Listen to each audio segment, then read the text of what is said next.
La casa de piedra, con sus amplios y fríos pasillos, se había convertido en el mundo entero de Sofía. A sus 28 años, su existencia se medía en dosis de medicamento, cambios de sábanas y el suave murmullo de la máquina de oxígeno.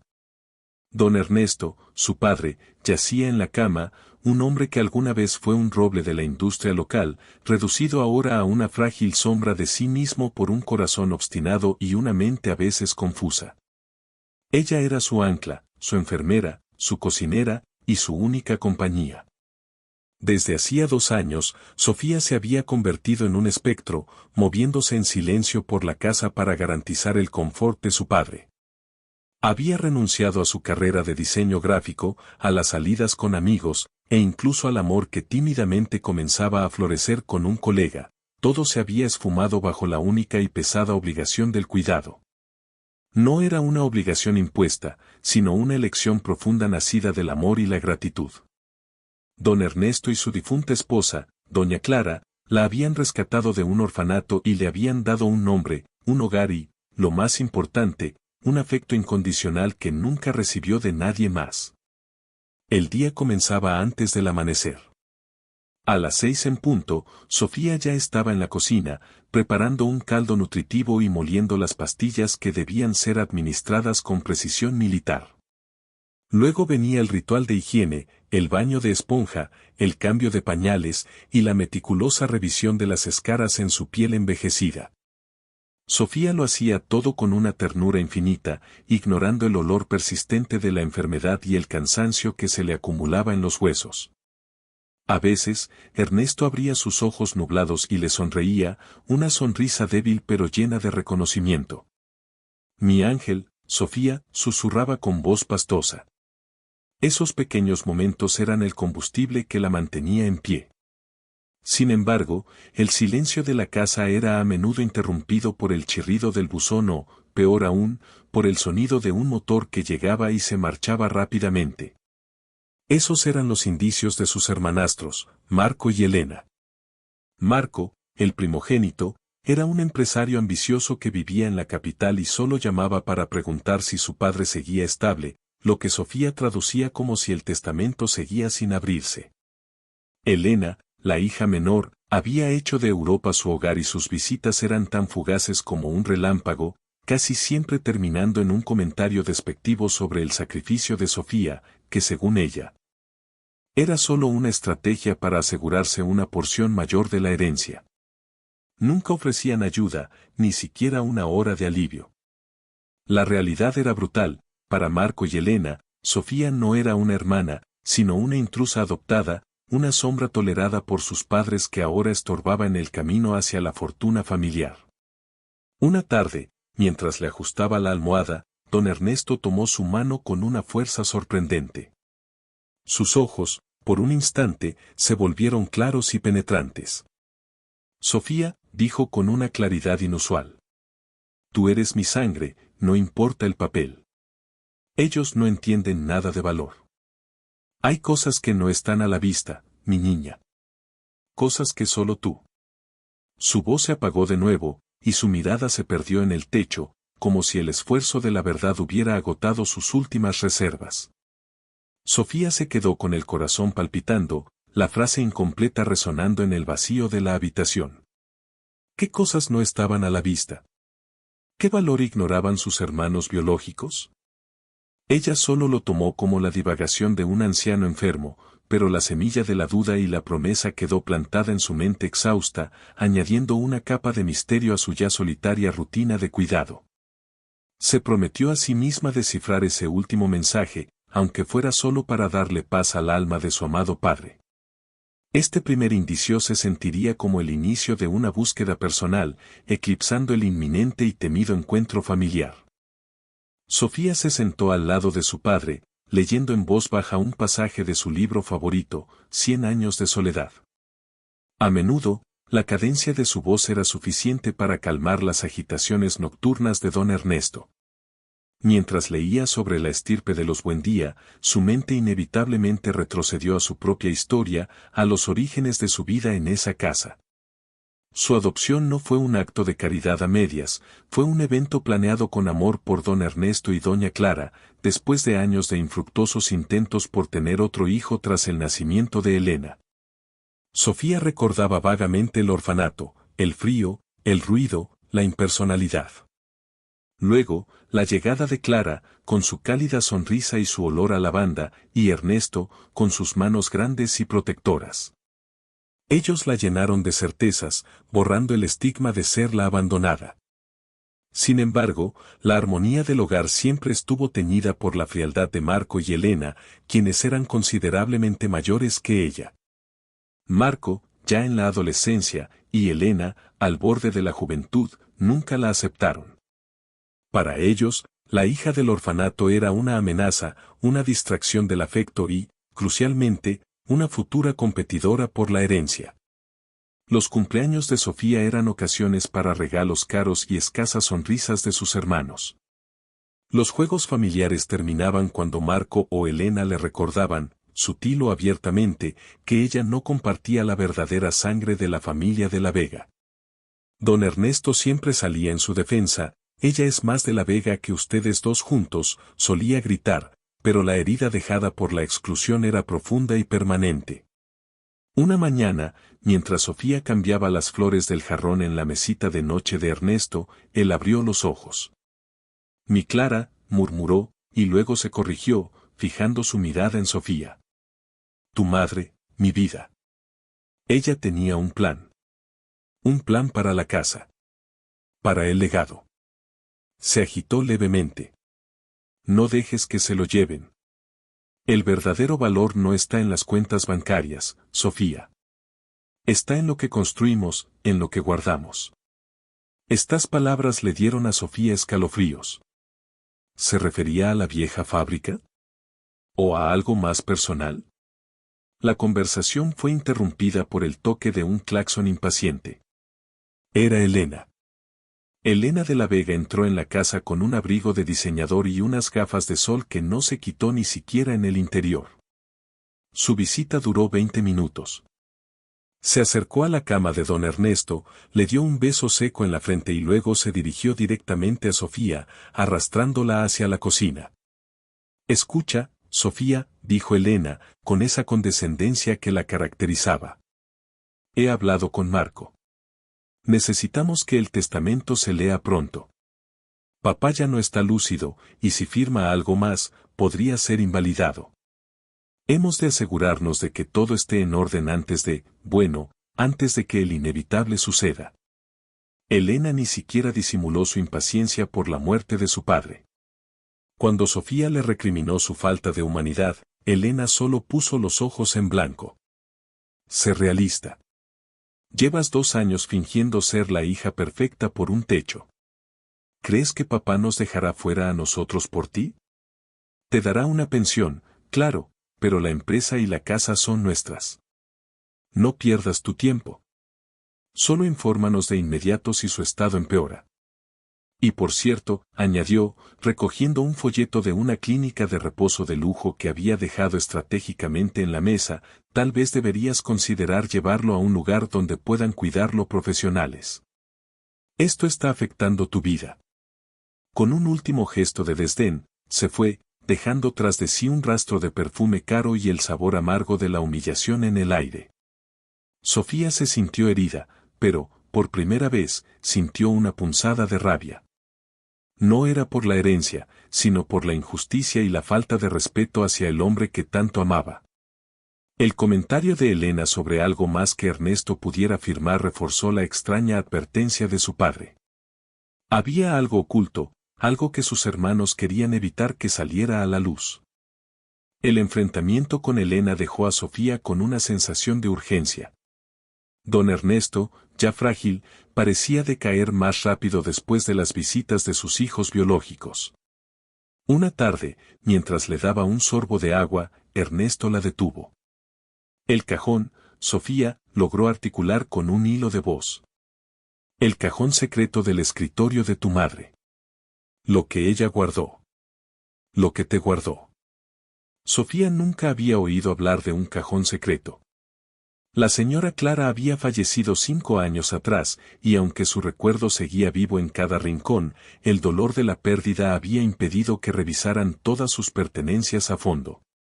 El escritorio de doña Clara se encontraba en el viejo estudio, una habitación que ahora se usaba como trastero.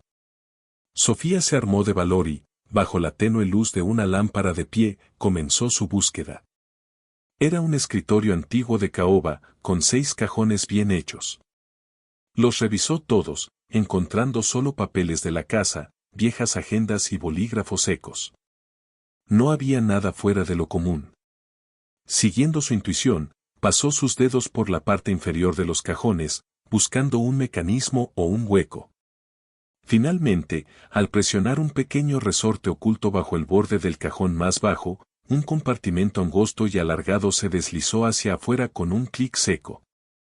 Dentro, envuelta en un pañuelo de seda, había una caja de madera de palisandro. La caja estaba llena de tesoros. Había fotografías en blanco y negro de una joven Clara y Ernesto, cartas de amor escritas a mano, y una pequeña llave de latón cuyo uso Sofía no pudo identificar de inmediato. Pero lo que más llamó su atención fue un cuaderno forrado en cuero oscuro que parecía ser un diario o un registro. No era un diario personal, estaba lleno de anotaciones, pero escritas en un código que no reconocía. Había diagramas de una estructura que se parecía vagamente a la vieja fábrica de don Ernesto, fórmulas matemáticas dispersas y fechas que se repetían con insistencia. La fecha de la adopción de Sofía y la fecha de la muerte de Clara. Sofía pasó las noches siguientes intentando descifrar el cuaderno, usando cada momento de calma que el cuidado de su padre le permitía. Ella estaba exhausta, pero la curiosidad y la sensación de estar conectada a Clara la impulsaron. El código resultó ser un simple cifrado de sustitución que usaba las letras de un viejo proverbio familiar que don Ernesto solía repetir. Una vez que tuvo la clave, el contenido se reveló, no como un diario, sino como un registro detallado y meticuloso de inversiones y propiedades, algunas de las cuales eran completamente desconocidas para Sofía. Y probablemente, para Marco y Elena.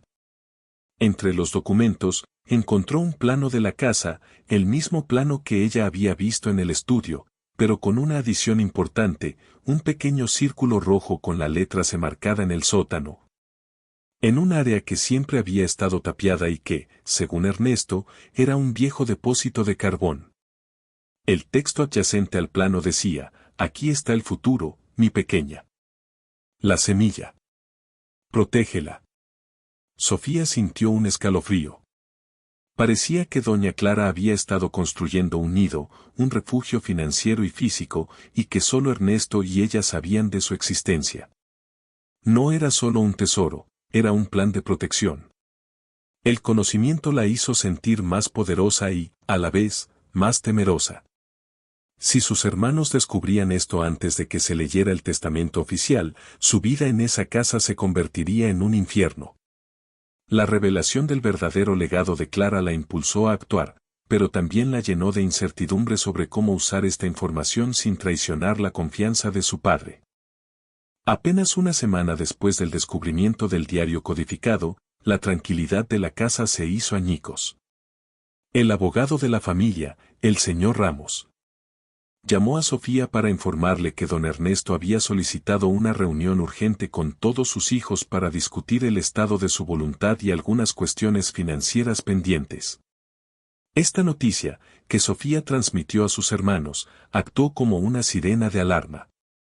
Marco y Elena llegaron a la casa en menos de 24 horas, sincronizando sus visitas por primera vez en años.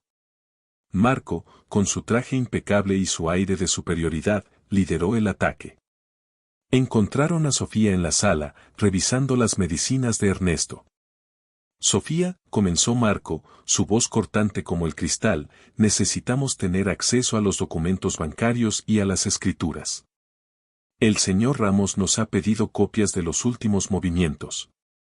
Obviamente, tú has estado manejando todo el dinero de papá, así que nos debes una explicación detallada de cada céntimo que se ha gastado en estos 2 años.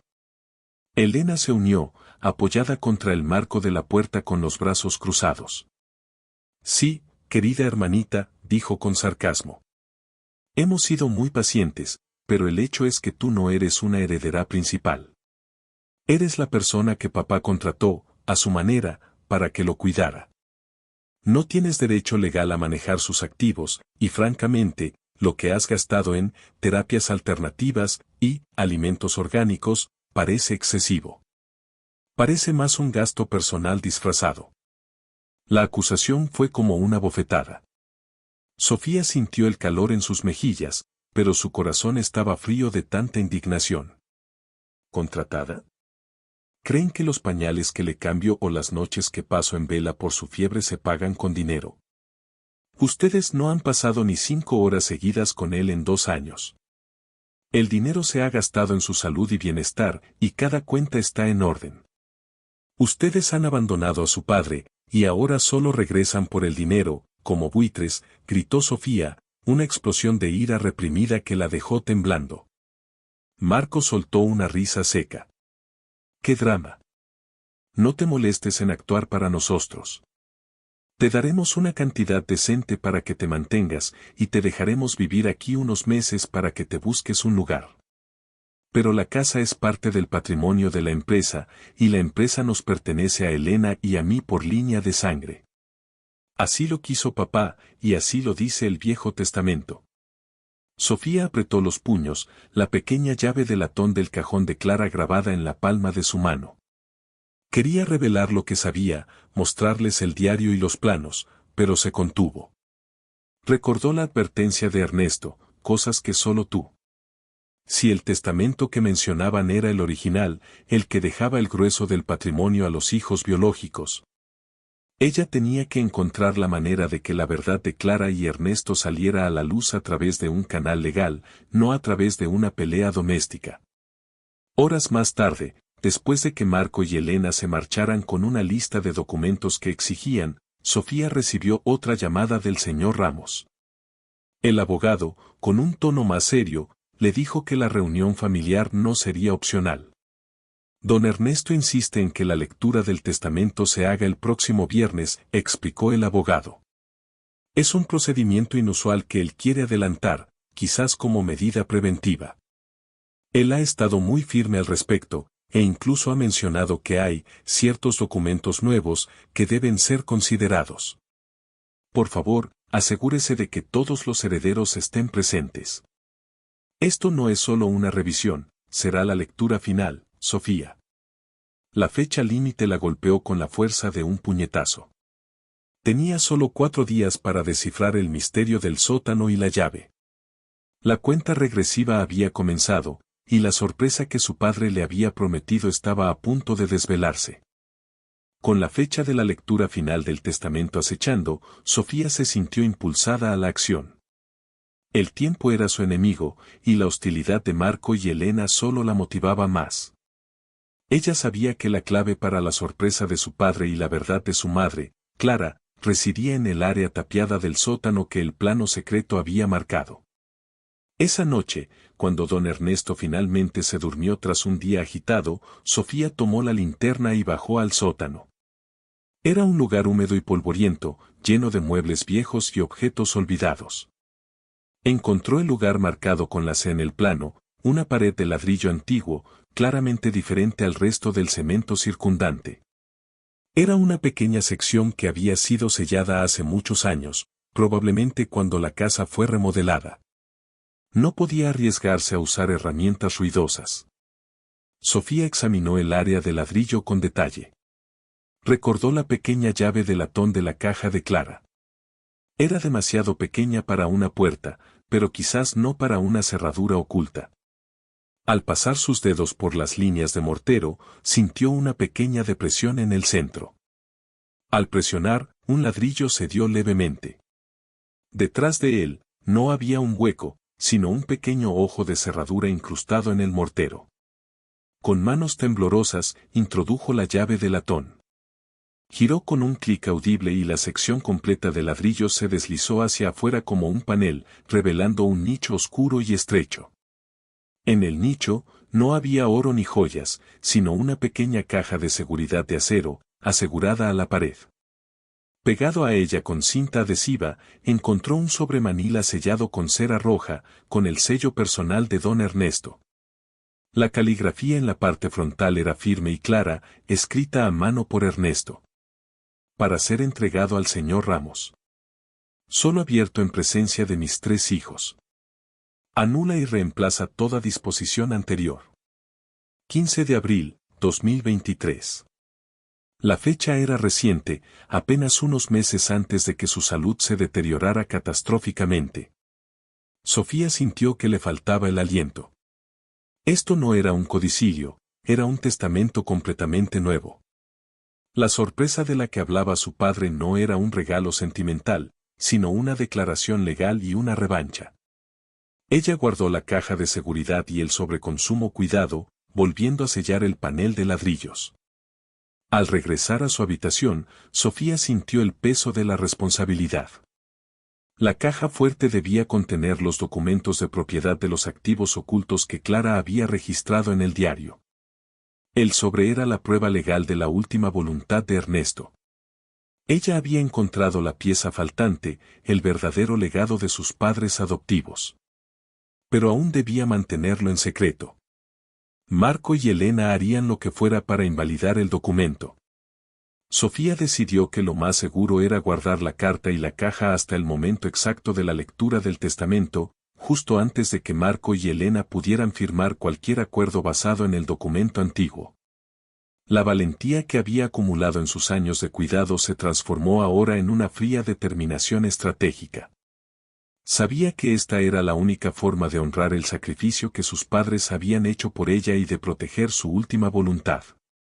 El futuro de Sofía, que se había reducido al cuidado de un anciano, estaba a punto de expandirse dramáticamente, y la batalla final por la validación de su familia estaba programada para el viernes. Ella era la guardiana del testamento secreto. El viernes llegó con una niebla fría y una tensión palpable en la vieja casa. La sala se había preparado para la reunión, con el pesado escritorio de caoba presidiendo la escena. Marco, Elena y Sofía se sentaron, uno frente al otro. Marco vestía su mejor traje de negocios, con una sonrisa de tiburón. Elena no dejaba de revisar su móvil, impaciente. Don Ernesto, aunque demasiado débil para asistir, había insistido en que su cama fuera colocada en la habitación contigua, con la puerta entreabierta para poder escuchar. El señor Ramos, un hombre de rostro serio y 40 años de experiencia, se aclaró la garganta. Hijos de don Ernesto de la Vega. Estamos aquí por voluntad expresa de su padre para la lectura y ratificación de su testamento. Marco intervino con impaciencia. Proceda con el testamento original, señor Ramos. El de 2015. El que nos nombra a Elena y a mí como herederos de la empresa y la casa. Sofía, por supuesto, recibirá la pensión que papá siempre quiso darle. El abogado asintió, ignorando la interrupción, y abrió un documento antiguo. Comenzó a leer con voz monótona, la distribución de acciones de la fábrica a Marco y Elena, la cesión de la propiedad inmobiliaria, la casa, a partes iguales entre ellos, y finalmente, la disposición para Sofía.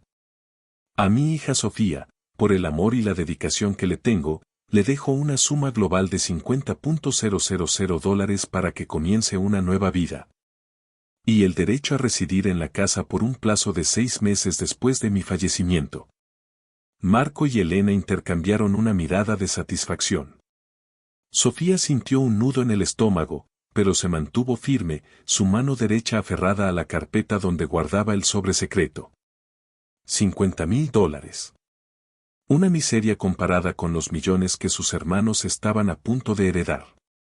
Era el testamento antiguo, el que no reconocía su sacrificio ni la intención de Clara. El señor Ramos levantó la pluma. Bien.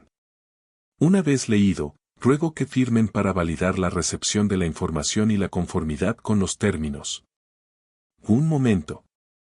Sofía se levantó, su voz firme y resonante, sorprendiendo a todos. Marco la miró con furia. Siéntate, Sofía. Ya has oído. Es lo que hay. Sofía se acercó al escritorio y colocó el sobresellado justo enfrente del abogado. Señor Ramos, mi padre me instruyó personalmente, antes de que su estado empeorara, para que le entregara esto en el momento exacto de la lectura de la voluntad. Dice ser una anulación y reemplazo de toda disposición anterior. Marco intentó agarrar el sobre, pero Ramos lo detuvo con un gesto autoritario. Marco, por favor. Este documento tiene el sello personal de su padre y la fecha de este año. Debo, por ley, abrirlo. Con cuidado profesional, el abogado rompió el sello de cera. Marco y Elena se pusieron de pie, sus rostros blancos de rabia y miedo. El señor Ramos leyó el encabezado en voz alta: mi última voluntad y testamento, acta de fe en mi hija Sofía. El abogado comenzó a leer el documento nuevo. El silencio en la sala era sepulcral, roto solo por el latido incesante de la máquina de oxígeno en la habitación contigua. El documento comenzaba con una declaración emotiva sobre el abandono de sus hijos biológicos y el amor incondicional que Sofía le había brindado, un amor que superaba el vínculo de la sangre. El abogado llegó al punto crucial, el que nadie esperaba.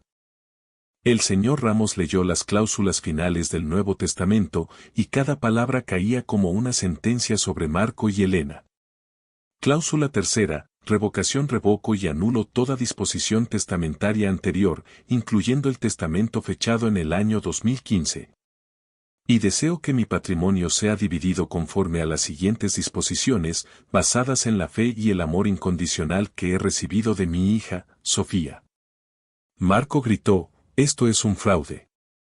Papá no estaba en sus cabales. El señor Ramos levantó la mano. Caballeros, el documento está notariado por un colega de confianza, y la firma ha sido verificada. Continuó. Cláusula cuarta: disposición de la propiedad principal a mi hijo Marco y a mi hija Elena, les dejo la suma simbólica de $1 a cada uno, por su falta de atención y respeto a la familia.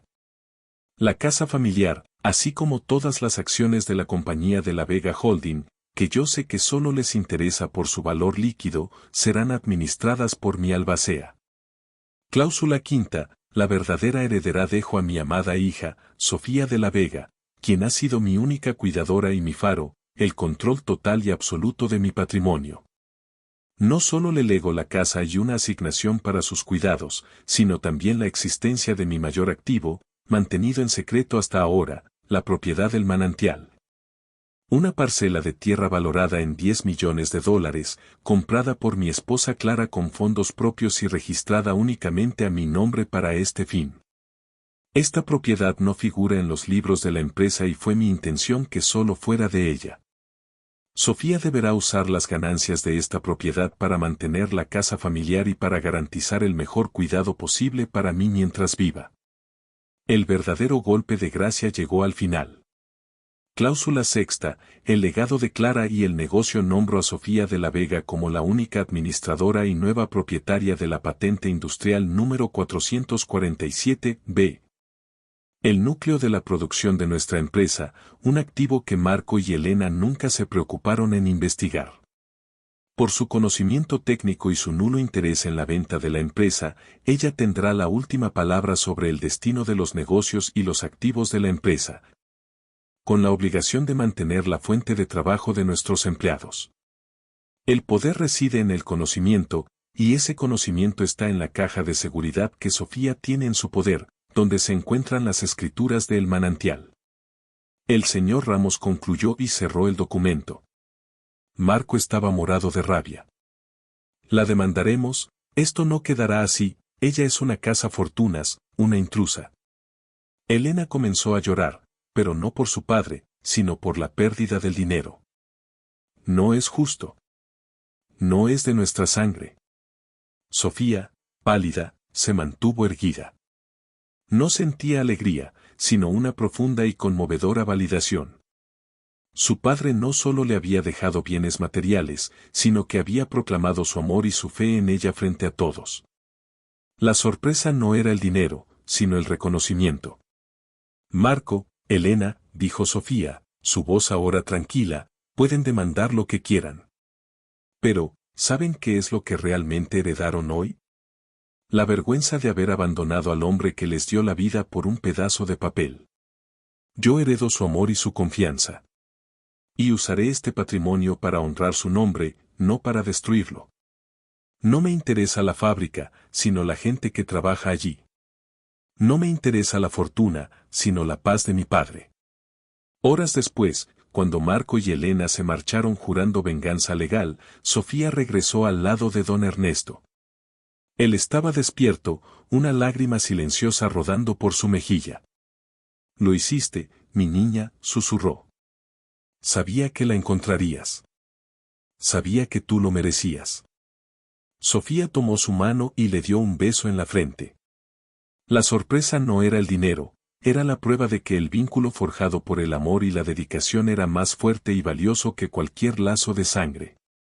El cuidado de su padre continuaría, pero ahora, lo haría con la certeza de que finalmente era la hija que siempre estuvo destinada a ser.